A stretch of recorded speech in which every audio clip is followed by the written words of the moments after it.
Welcome into this Five Clubs conversation. I'm Gary Williams. As always, great to have you with us. Today, we're going to talk to somebody who is somebody who's made an impact on the game, and he did it in a particular position, formerly with the LPGA as the commissioner. And I was lucky enough to be close to what he was doing, interviewing him on a pretty regular basis as he was advancing that particular organization forward and doing it in a way that felt like warp speed. When Mike Whan, who is now the CEO of the USGA, took over at the LPGA, they were not in a good place. They were fledgling. They were losing events. Their revenue was flat. Their television was uninspiring. And if you look at where it is now, as he left the door and left the building, they are almost twice what they were. And I'm talking about events, I'm talking about money, and I'm talking about the global reach of their television presence. And primarily that was because of him. And one of the things that Mike, one of his fundamental tenets has always been is, I'm going to talk to the people who matter most. And in that particular case, it was his players. And he listened to them, and they pushed back at times, but they got behind him because his line of communication was always going. Now with the USGA, he takes on a role that is not easy, because in my estimation, the USGA has found themselves, if saying vulnerable is a little hyperbolic, that's fine. I actually think that they were somewhat in a vulnerable position, never going to be cast aside. They are a governing body of the game of golf, not only in the United States, but collectively with the R&A around the world. But he is in a position, it's not just about the men's U.S. Open. It's about their entire championship recipe and their menu, but it's also about the game of golf and where the game of golf is going, because the participation of the 25+ million people who play the game is vital. It's vital to this game as an industry going forward, and with the belief that it's going to grow. He's got a big responsibility now, and a lot is changing. And change is not something that you consider when you think about the R&A and the USGA. It almost feels like it goes at a glacial pace. That's not going to be the case, at least in my estimation, with Mike Whan. So I'm looking forward to talking to him about a myriad of subject matter that now is on his plate.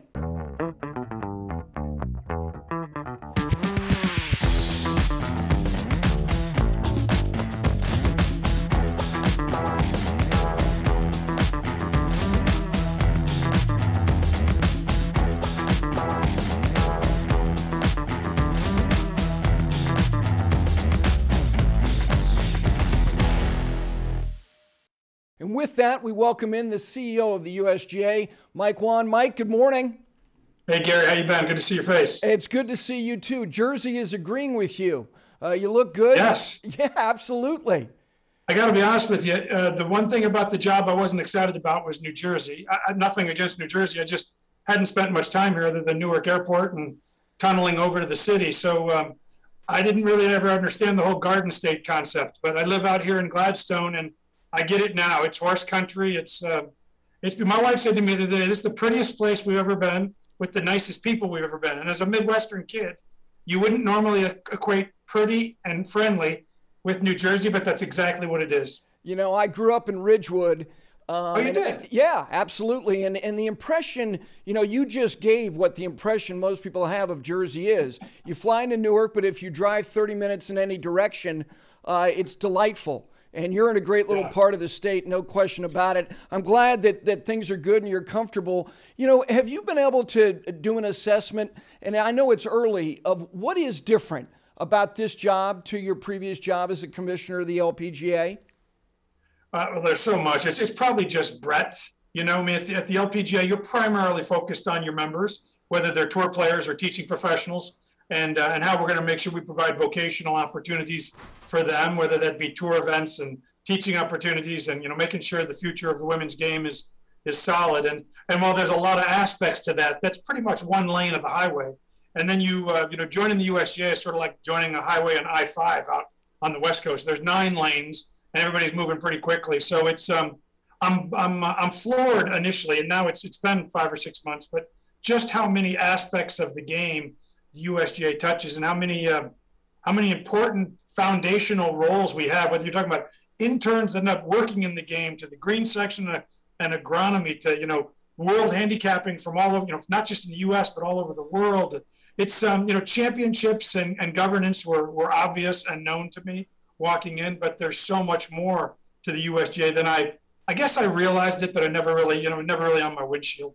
Mike, going back to your previous job, and you and I had some good conversations through the years, and you understood and attacked the priorities that you established at the LPGA right away, and you were able to quantify those results. Have you been able to identify the number one priority for you right now in this job? Well, if you'd have talked to me at the end of 2009, early 2010, the number one priority for me was building the team that could make me look good, because I'm not, I've never been, never will be the smartest guy in the room. I got comfortable with that pretty early in life, and it's still true at 57. So, first and foremost, I want to build the right team that complements me, and I can complement them, and that we can really take this to the next level. I will tell you that it's been pretty easy for me to identify, 5 or 6 priorities. I don't know that I can tell you just one. And those are around the current operation of the business and making sure we have those fine-tuned. The bigger, I think, idea, maybe to your question, Gary, is one of the things I felt was missing at the USGA before I got here, and still is, and something that I'm really keen on addressing, is I'm not sure that I get from the USGA what I would call big, bold leadership commitments over the next 10, 15, and 30 years. I remember at the LPGA when I said by the time we get to the 2020 Olympics, 50% of junior golf will be women. And at the time, I think it was 18%. I mean, it was big, it was bold, and I had no clue how to get there. But I realized if I didn't say it, we didn't start hanging it on the wall, we weren't going to get there. I would tell you by January, February 22, you're going to hear about 4 or 5 significant long-term initiatives that I want to hang on the wall and not be able to run away from. I don't know how to achieve them all yet. But I do think golf needs the USGA to be bold in its leadership, and to be the one entity thinking about 30, 50, 90 years from now. I thought I did as an LPGA commissioner, but the difference between how futuristic I have to think here and how futuristic I had to think there are night and day, and we need to be the stewards of the next 50 years. Mike, you used the word governance, and globally right now, reflexively, people are averse to governance. They don't want to be governed right now. Sure. So how do you accept that challenge and get people to feel comfortable with what you're trying to do to shepherd this game forward? Yeah, at the end of the day, I don't know that, I've said this many times. I realize that the RNA and the USGA are sometimes golf's cop on the side of the road, checking speed and everything else. And maybe not everybody loves the cop every day, but you're glad they're there because it gives us, control long term in terms of a futuristic plan. So I've said this from the day I took the job. I don't know if I'm going to be the best governance guy. They didn't hire me because of my governance experience, but I understand the responsibility, and that's exactly what it is, a responsibility. If you go back to 1894 and read the Constitution that formed the United States Golf Association, it says 3 things. It says, help us create national championships that we can all support as the national championship. It says, help us create a rules and amateur and professional system that actually the whole world can abide by. And it says, help us advance, be the one body thinking about the future of the game. Those 3 things to me were written in 1894 and need to be my responsibility in 2022 and beyond. The idea of being a change agent, which I think you were significantly in your previous job, in 5 years, can you give me a vision of what the policy, the culture, and the operation of the USGA is going to be in 5 years? How different?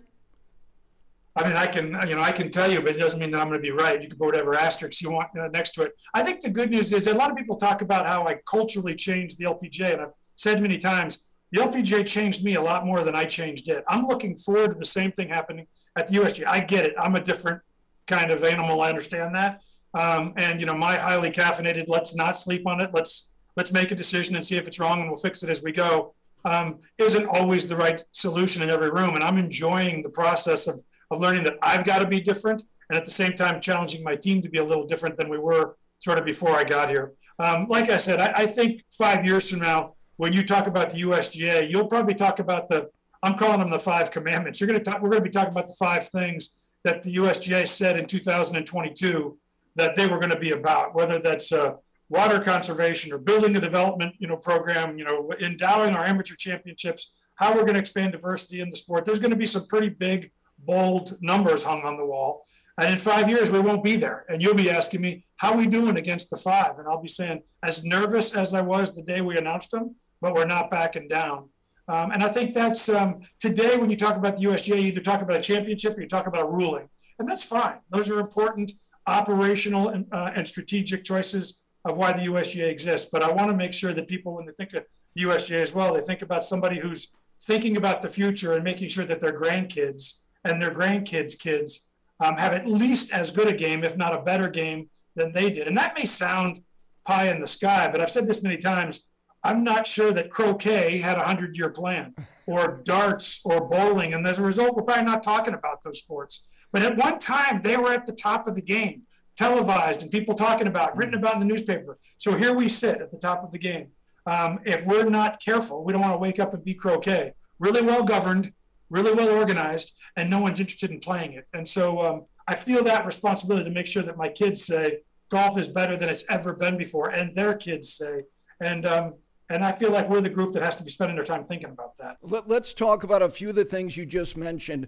As far as diversity, when you look at the women's game, because you have such a good view of it because of the advocacy position that you were in prior, what's going to happen with respect to the U.S. Women's Open in terms of, and I always thought it was a false equivalency when people talked about tennis and how there was equal prize money starting in '73 for the men and the women. You can't look at it that way in golf, I don't think. How quickly do you think you can get, and I've heard this kicked around, a presenting sponsor and get money in a position where it feels like it's more equitable?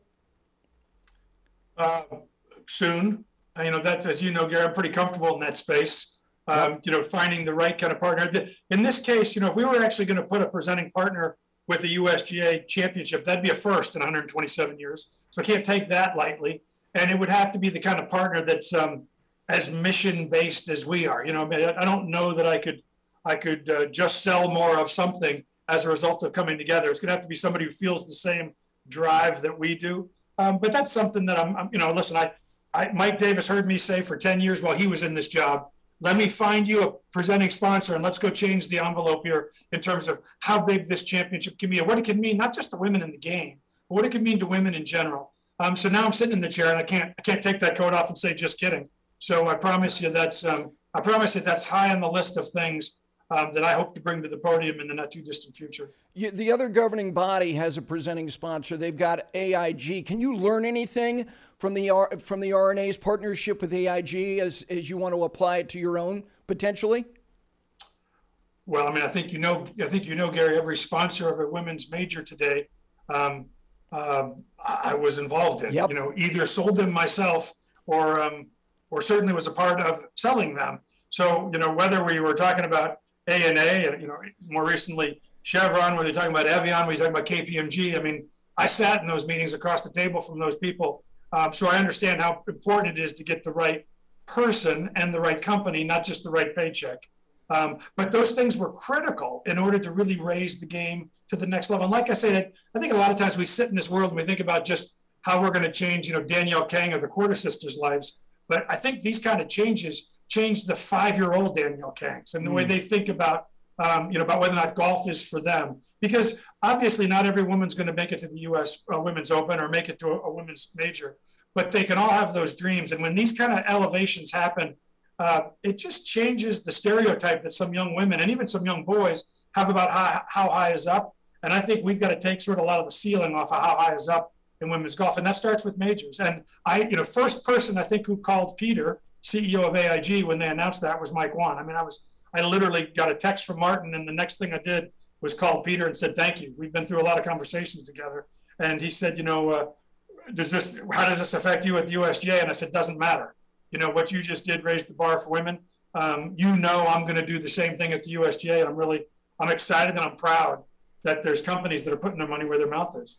You mentioned the kids, and that gets to something else you touched on, and that is the idea of program and advancement and participation. I've always not understood why this country does not have some type of golf federation. You look around the world and you look at the ability, and it's not that we don't have good grassroots program. The AJGA provides, tournament opportunities for good kids that are skilled. The First Tee has again, a great baseline for life skills and the use of participation in the game of golf. But what about the USGA and these other entities like the PGA of America, and even, looking at Augusta National, which is obviously put together some initiatives and have some type of funded with sponsorship golf federation for this country? Well, I might need you in a few months when we come out and launch this, because you just laid it out pretty well. But count on me for that. I'm all in, and I'm all in with the USGA to support that. As the former commissioner of the LPGA, it always kind of confused me, is probably the easiest word I could use. It confused me that virtually every woman who played on the LPGA came through a country program unless they were American. And with their American, they sort of, the good news is in America, there was a lot of places to play and a lot of coaches, and you could go find the skills and the education and the knowledge you needed, but you had to go find it, and you probably had to go fund it. Meanwhile, Lydia Ko came out of Team New Zealand, or Anna Nordqvist comes out of Team Sweden. I mean, I saw it every year. Even today, some of these professionals would finish our tour championship and go spend a week with Team Spain. They still were getting together and working on skills and development. So, I couldn't start that as the LPGA commissioner for all kinds of reasons. My members came from all over the world, and for me to say Mike Whan's going to go launch Team USA would have been a really kind of disingenuous in the room. But as soon as I got here, I thought nobody's more staged to do that than us, and we will. And I've told others that we will. And to your point, I've already gotten the phone calls from other stakeholders saying, how can we help? You need a full-time partner, you need a financial partner, but know that we're in. So you're onto something when others start calling. But if you think about both our ability to know these young kids, whether it's at U.S. Junior Championships or not, quite frankly, some of the anchor site stuff we've announced with Pinehurst and Oakmont and Marion, we're doing more stuff at Pebble and in Erin Hills. We could bring in 350 of the top junior golfers for a week at Pinehurst and have Annika talk about nutrition and taking care of your body. We could come somewhere else and talk about how to hire and fire a caddy and find the right team around you. We could talk about how to get in Division I schools and bring in some of the best coaches. That's happening in other parts of the world. It's just not happening here in America. And while you see the result of that on the top of the women's leaderboards, you don't see it on the men's leaderboards. But I can tell you, as a guy who's traveled the world for the last 12 years, it's coming. If you saw what was going on in these country programs with young boys all over the world, this isn't about getting ahead. This is about catching up, and it's more than time. So I need some time to figure out who's on first and come to the office once without getting lost. But I can promise you in 2022. We'll be talking about Team USA here at the USGA. It's good to hear. These governing bodies and these entities that a lot of people call the five families, I never thought there was acrimony between them, but I thought that, everybody stayed in their lane. They focused on what was, they were responsible for. But I get the sense, my perception is that the relationships, the dialogue between the PGA Tour, Augusta National, the USGA, the RNA, the PGA of America is in a very good place. Is that fair? Yeah, I think you have that exactly right. I would say if I go back 20, 25 years ago, we were golfing polite. We would clap for each other, but we really wouldn't get in. We wouldn't pull on the same rope with you. Nice job, PGA of America. Thank you, PGA Tour or Augusta, but certainly not in it together. I really think, Gary, if I'm honest with you, I really think the Olympics was the rallying cry that changed that. In 2009, we had this real thing to come together and solve. We were going to Rio for the first time. And oh, by the way, there wasn't a golf course we could play. So right from the beginning, we had challenges, and all of us, I think, came together under that objective. But as a result of that, we actually got to know each other, got to like each other, and getting together 4 times a year, we started talking about other things we should be doing. If you jump forward to 2021, I can tell you in the last 5 days, I've had hour-long phone calls with Fred Ridley, Jay Monahan, Seth Waugh, Molly Marcoux. It just happens every week now. And it's not Olympic calls per se. We're talking about everything that's important to the game. The entire industry has rallied around a DE&I initiative that I think in the past there would have been 40 DEI initiatives from 40 different companies, and they all would have been really cool PowerPoints, but none of us would have done them together. So yeah, the relationships between the stakeholders has never been better. And the desire to sort of help each other get to the finish line is a really, it's both enlightening and encouraging at the same time.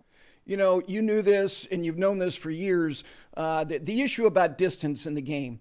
And when the Distance Insights report came out, there, you know, it's a dense document that has a lot of information in it. What was your assessment of it when you read it for the first time, and how has it changed now that you're in the position you're in?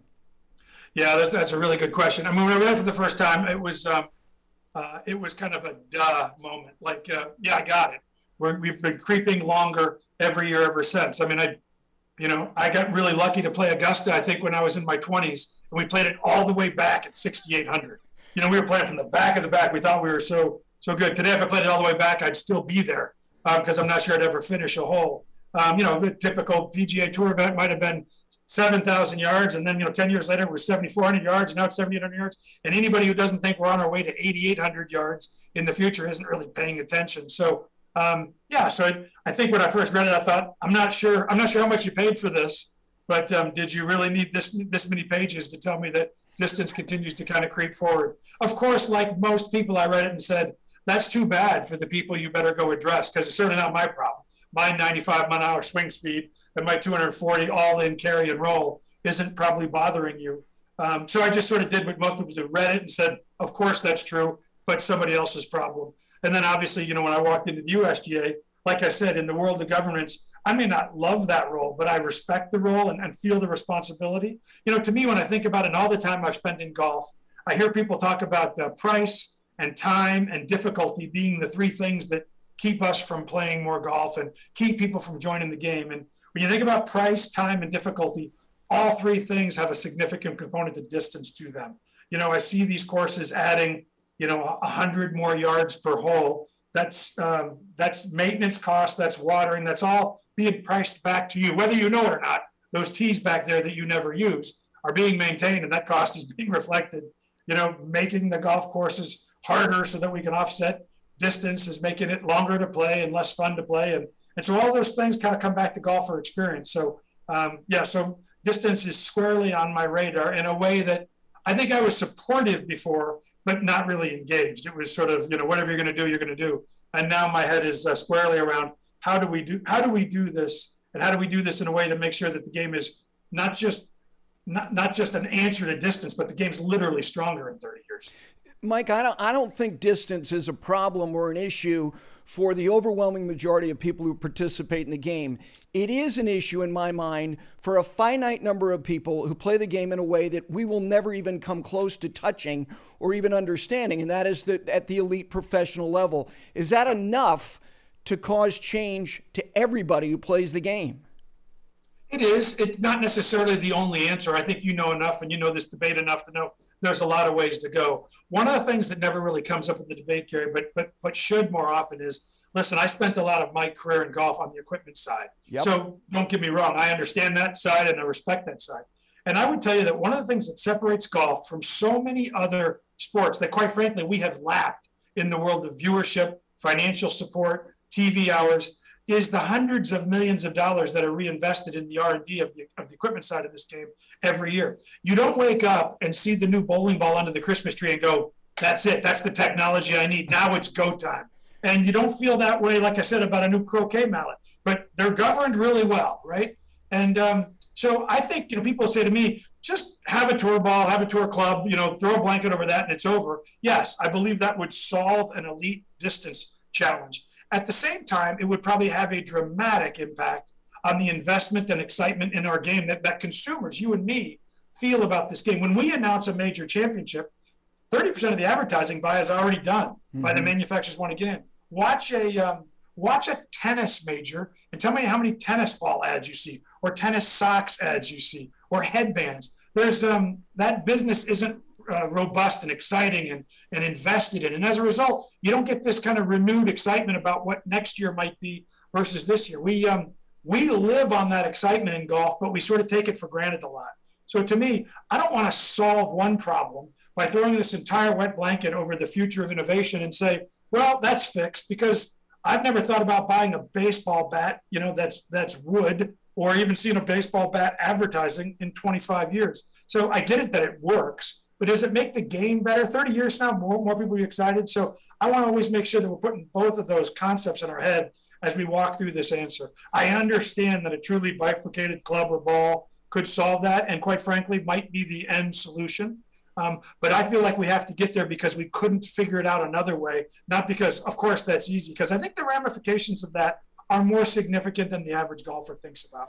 You know, guys like Tim Clark and Dave Marr and Chip Brewer, David Abelese, all these people you know, because of COVID, that report kind of got shelved, and understandably so. There were more important things to focus on.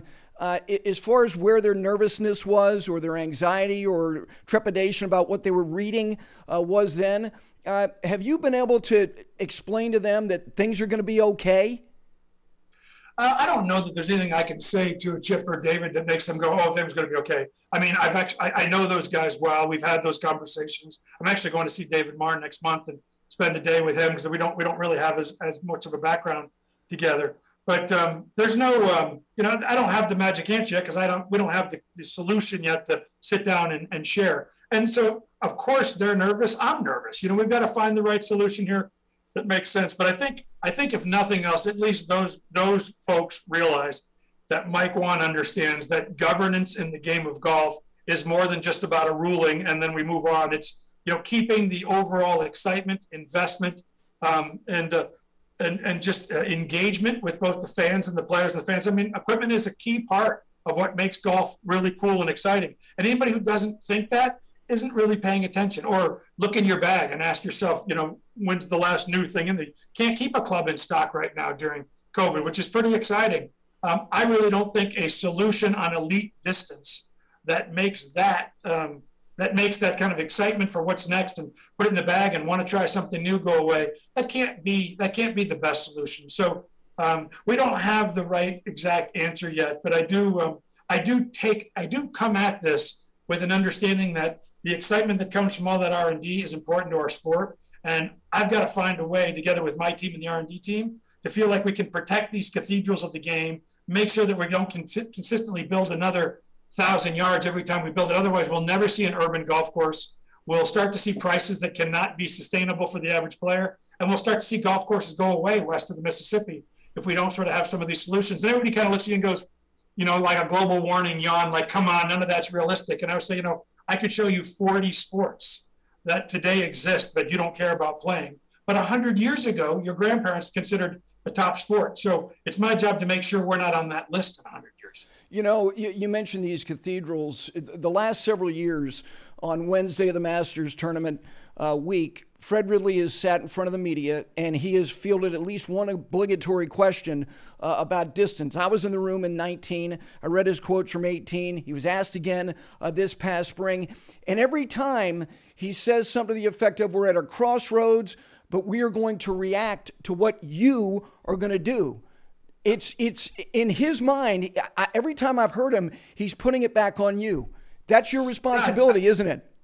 Yeah, I think that's fair. He should put that back on us as governing bodies. I mean, it's a realistic concern, not just for today, but much more importantly for the future. If we're asking today's golfer to care about 50 years from now, it's like asking today's hairspray user to care about global warming. It's just not in your head, but somebody's got to take that task, and I feel that. I mean, Chairman Ridley knows that I accept that responsibility. I've had numerous conversations with him to kind of keep him in the game of what we're thinking. I'm not going to put words in his mouth, and he probably wouldn't say this, but I think Chairman Ridley knows that, without change, he'll buy more subdivisions and Augusta will play 9,200 yards. And while that might be fine for the Masters, that's really not a model that others can replicate, nor is it a model that he wants to send out as something you should. He understands his role as a leader and that people follow what they do. If that's how we're going to solve distance long-term, which is, hey, get over it, just find another subdivision to buy, man, we are really not paying attention to the future of the game. And so I think his charge to us is, if I have to do that, I will. I mean, again, he hasn't said it that way, but others can't follow my lead. So yeah, I think he's a great example of he finds a way to keep Augusta playing at the way he wants to play Augusta, but that model's not replicatable for your typical municipal golf course. And so we simply can't say, just do what Augusta did. It's not an option, and he doesn't want that to be an option either. So I think he's both excited and encouraging when I've chatted with him to, like last time I talked to him, his last comment to me was, Mike, keep going and don't stop. Like he's supportive of what we're trying to figure out. And he realizes from his time both at the USGA and at Augusta, these aren't easy answers. If you take the easy way out, it may not be the right long-term solution. So, so I'm brand new, so I'm admittedly clueless, but I'm excited about trying to find a way here that in the end, I've been around the USGA enough of an outsider that no matter what we come out with, 2/3 of the people won't like it. But if we come out with something that makes the game stronger in 20, 30, 40 years, then that's exactly the role we need to play. The hot button issue right now, at least in terms of, the reaction you're getting from professionals and vocal professionals, is driver distance. I had Phil Mickelson on the program about 5 weeks ago, and I'm sure you've read or heard everything he said. He said you're not assessing the data correctly. Explain in layman's terms why this is necessary. Yeah, I think the first thing is, for everybody, not just for a few pros, this was not meant to be the answer to long-term distance. We knew that. We said that. I'm not sure everybody read. I mean, this wasn't like we got in a room for the last 4 years and 46 inches, let's all go home.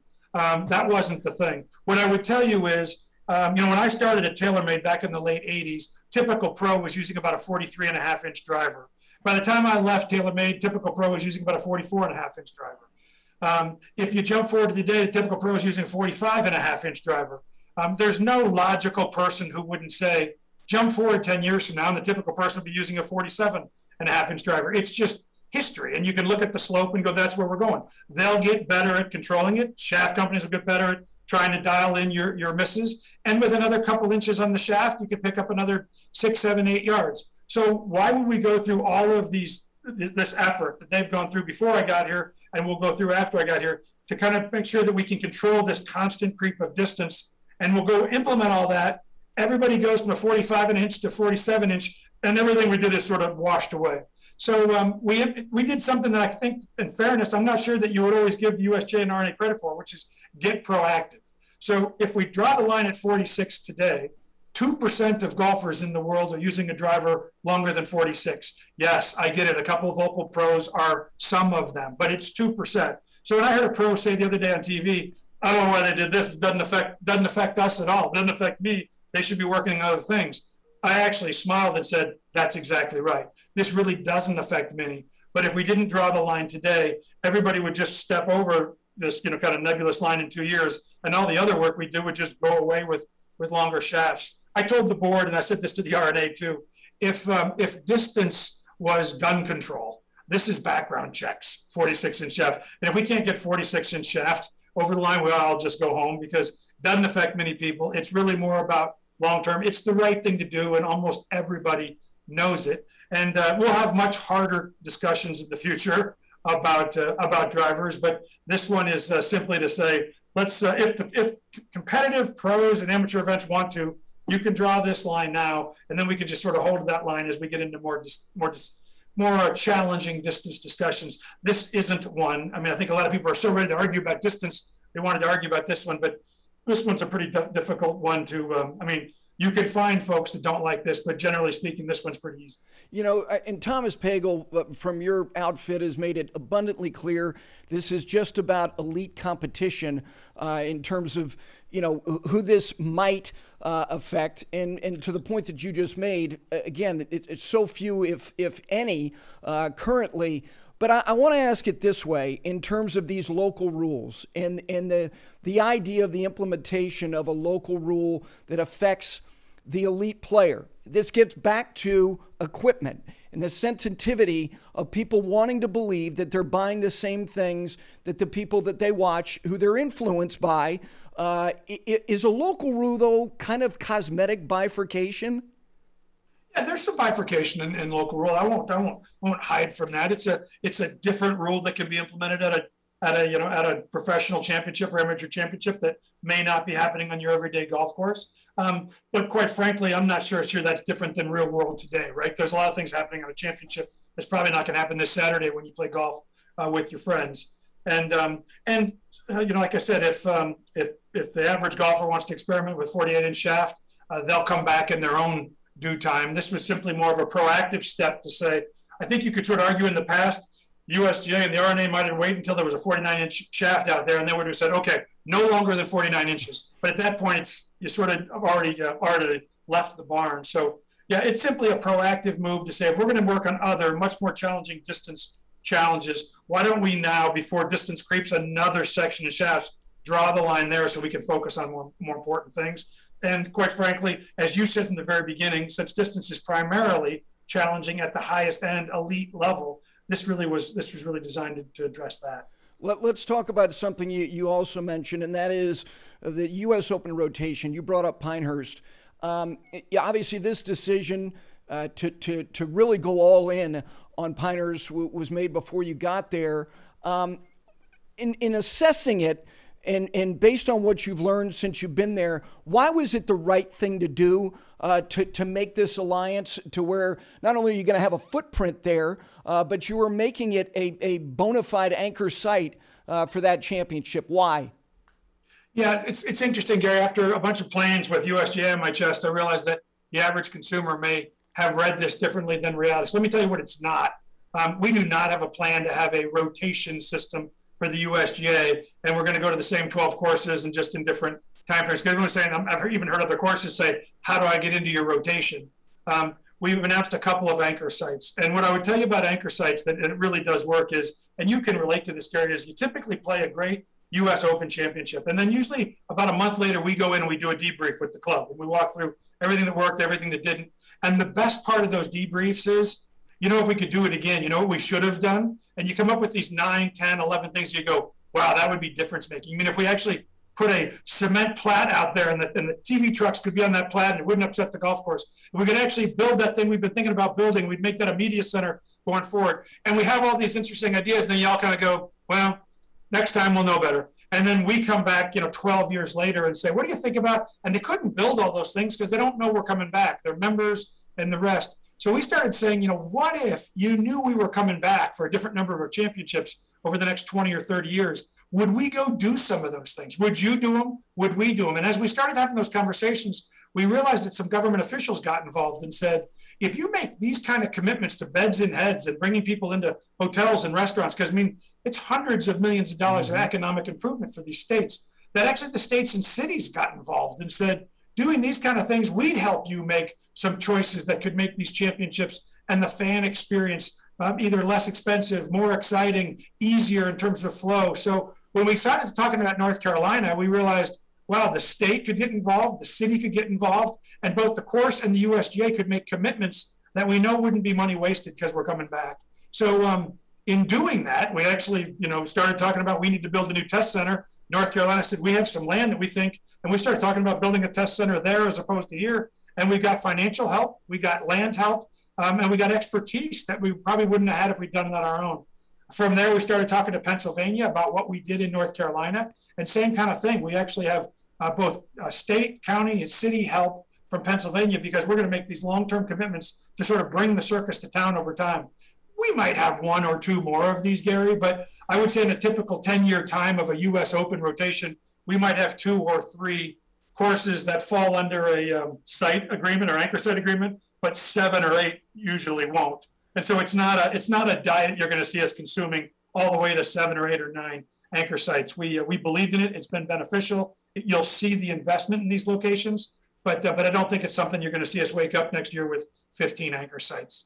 I thought 2014 with the men's and the women's back-to-back at Pinehurst, I loved it. I thought it represented the game in a really good way.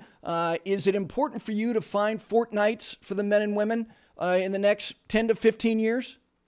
Yeah, I think I agree with you. For one, it was great. I think it was not only great for the women, it was cool for the men as well. It was fun to watch the men watching the women or practicing together and talking about warm-up routine. It was certainly great for the media to be able to stay and the fans to see it. It was quite a bit of work on the team. It was an incredible amount of work on volunteers. You know what it feels like after 7 days of volunteer for a championship to say, how do you feel about 7 more?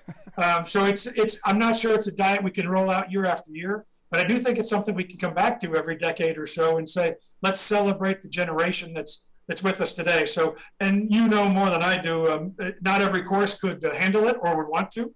But yeah, I think it's something that we share your excitement for how it went down. I think the first time the USGA did it, if I remember conversations with Mike Davis and John Bodenheimer back in the day when I was at the LPGA, there was real fear, right? Mm-hmm. I mean, we signed up for this thing, and now we got to go figure out how to do it.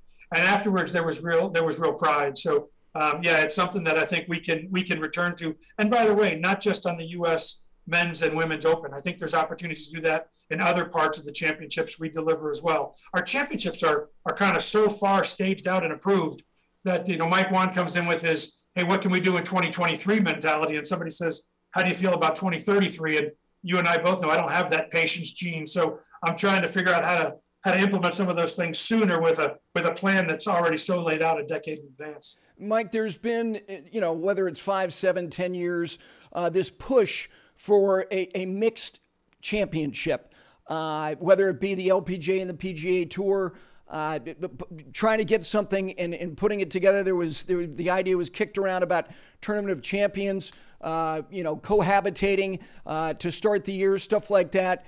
How about a USGA mixed four ball? I mean, the advent of the four ball is not even a decade old. Is that plausible? Plausible. If we're dialoguing it, Gary, I'm not aware of that yet, which doesn't mean that it doesn't exist. Just means Clueless Mike hasn't stumbled into that topic yet. Hey, I think the good news is there is and was real interest between the LPGA and the PGA Tour to get this done, and more than just interest. I mean, actual contractual arrangements and searching for the right place and time. So I know that exists from my previous work, and that's an exciting opportunity. And I believe in that so much that obviously I bring that belief to the USGA. So I've said this, and I continue to say that men and women playing together on a great stage on the same course at the same time and potentially even team together isn't a dream. It's a future, and it's a near future.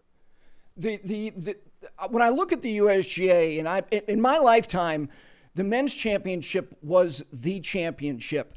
Not that the other ones didn't have tremendous gravity and weight to them.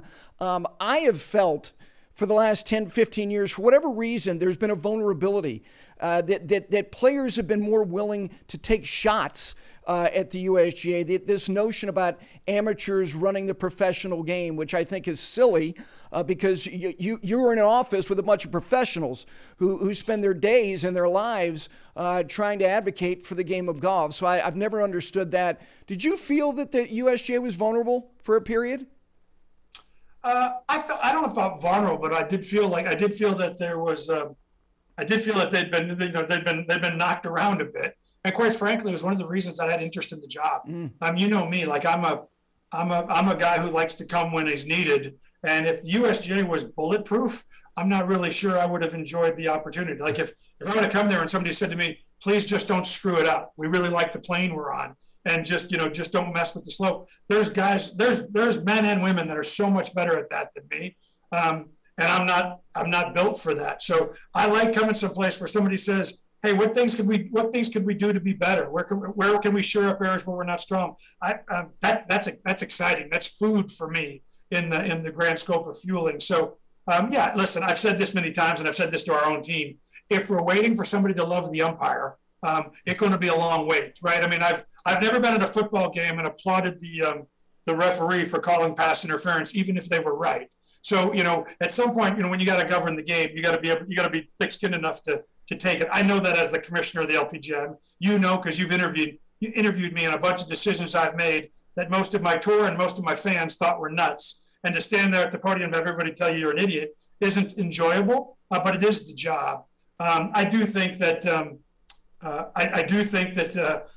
some folks don't understand why different entities would govern the game versus different entities would run a tour. But first person I called when I had this offer was Jay, and said, "Hey Jay, I'm thinking about this USGA thing. Is this right? Would you want me there? Would this be a good partnership between you and I?" I wanted to know what Jay thought about the USGA. I wanted to know whether or not he thought I was right for it. I knew I was a square peg, round hole. And Jay, like many others, was the reason why I took the job and wanted to even further this partnership and make sure that we're talking to each other all the time. So I'm sure that some of the hits the USGA have taken are self-inflicted. I can promise you that some of the hits I took at the LPGA and that we took were self-inflicted by Mike Whan. And I remember saying to the board when I accepted the job, if you think hiring me is going to lessen the number of mistakes we make publicly, you're seriously wrong. I lead the league in mistakes per commissioner, but I promise you those mistakes will make us better in time. And we made a lot of mistakes and did a lot of things that people scratched their head at the LPGA. But today you wake up, I remember when I told everybody we were going global, we were going to have players and fans and sponsors from all over the world. I had more than a few, both players and fans, reach out to me and say, goodbye LPGA, you're dead forever. And today, selling your TV rights to 185 countries is game changing for the LPGA. We're televised as any sport in the world. There's no other women's sport televised like us. Very few men's sports televised like us. And those decisions weren't popular when you made them, but I saw the other side of the mountain. We got to be true to seeing the other side of the mountain. I've said this many times that I've been around enough current athletes and future athletes that they'll talk about 30 years from now, but they're really talking about 30 days from now in their own game. And I get that. I would too if I was trying to make a living getting a ball in a hole for the least number of strokes. But we've got to be the ones thinking about, grandkids' kids and whether or not golf's going to be better then. And sometimes when you make decisions based on that, you're not going to be loved by the people trying to get it done today, and that's okay. Last thing, Mike, I felt to some degree the LPGA, when you took over, and even through that period, it was a collective cause. People were rooting for advancement, rooting for more events, rooting for more television, more bigger purses. With the USGA, if there is going to be the sense that everybody in the game is pulling in the same direction with the sled, is it just merely a matter of communication and understanding of all these parties? Because like I said, I think reflexively, people look at governance and go, I'm going to push back against it. How do you quell that and squash that down, particularly from mouthpieces in the game that have voice, the elite player? Well, I think there's two parts of your question. Let me answer the second part first, because the answer is I'm not, to be honest with you, and I had the same challenge as the LPGA commissioner. I used to say every time I hit the send button on my computer, 30% of my members didn't like me. I wasn't sure which 30 until I turned on TV the next day. But you have to not be afraid to hit send, and you have to be able to take the 30%. And that's fine. I mean, at the end of the day, if I believe we're doing the right thing for the game, I can't, or nor would I try to quell somebody's voice who has a voice. They've earned that right, just like I've earned that right. And if somebody wants to say that, Mike Whan or the USGA is crazy, I got to be willing to not only hear that, accept that, and decide whether or not to move on or change. I think the first part of your question, though, Gary, is a much more important question, which is today I think the USGA tends to only be represented by what happens at the men's US Open and in rulings. Because we don't do much talking. We only respond to what talking comes. And I've said is golf needs the USGA to be bigger and bolder and longer term. And I think they are bold and long term, but we kind of keep it. The mindset of the USGA has always been, we just do our work, kind of like a government official. We just do our work, and if people don't get it, that's okay. And that's probably all right. But as you know, I don't have that DNA.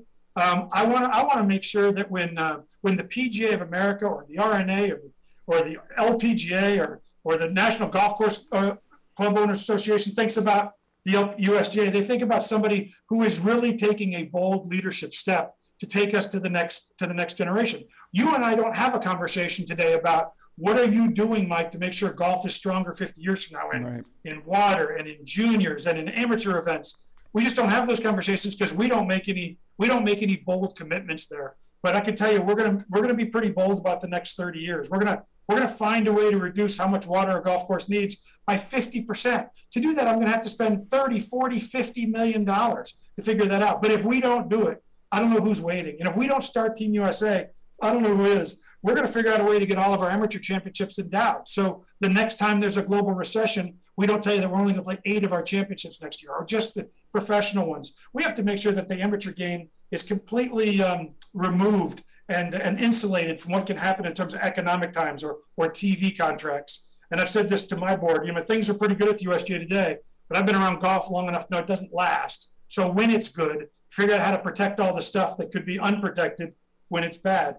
We have to make sure that when people think of the USGA, they think about they're protecting the game long term, they're protecting amateurs long term, and of course they have to do rulings. They are golf's cop, and sometimes you got to scream at the cop, and that's okay with me.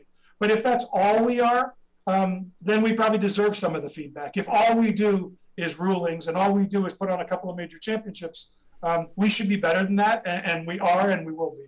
I'm going to let you go with just letting you know that this little entity that we have launched here called Five Clubs, the genesis of it is the 5 original clubs of the USGA with the aspiration, Mike, of being foundational with the belief that we're going to grow. So that's a little homage to your outfit there. So I don't know if my camera can't see it, but when I got here on my first day, I took a tour of the museum next door, which, by the way, if everyone's been to the USGA Golf Museum, it's an unbelievable, if you're a golfer, it's an unbelievable place. And I came to a stop. There was a little plaque in the corner, and I started reading it. And I said to the person who was walking around with me, "Is this?" And she said, "Yeah, that's the first page of the Constitution, written in 1894.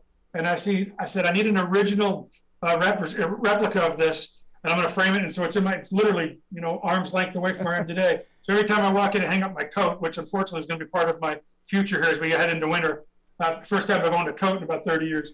I got to do that and hang it right next to the original Constitution, which talks about the 5 clubs, why we were formed, because it's kind of like act like a founder to me at the LPGA. Like, if you don't know where you're from, as my father used to say, if you're not tied to a dock, you'll just float aimlessly and everything seems to be a destination. If you know where you're from, then you can always understand how far you've come.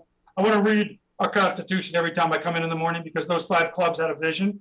And even though that vision has expanded, I have a responsibility to deliver that vision first and foremost. Just like 13 founders of the LPGA had a vision, my first responsibility is to deliver that vision. If I could take that vision farther, great. But first and foremost, you got to do what the 13 women thought of. In this case, there was 5 clubs that God love them, they thought bigger than themselves and said, we need an entity here that thinks more than just what happens in our own membership in our own club.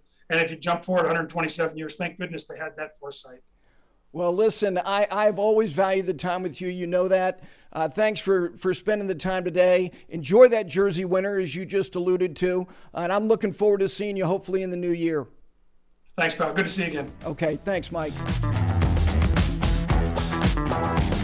Well, we certainly appreciate the time of Mike Whan. Hopefully you got plenty out of that. I certainly did. I always do when I have a conversation with him. Speaking of hearing things and getting it unfiltered, next week, Kevin Kisner, 4-time winner on the PGA Tour, the defending champion this upcoming year at the World Golf Championship match play event, a guy who at 37 years of age has figured it out in a big, big way in terms of his place in the game and also his voice in the game. He is going to tell you exactly what he thinks. I'm looking forward to that conversation. That will be next week with our 5 Club conversations. So for now, we say goodbye. Thanks for taking the time. We'll talk to you next week.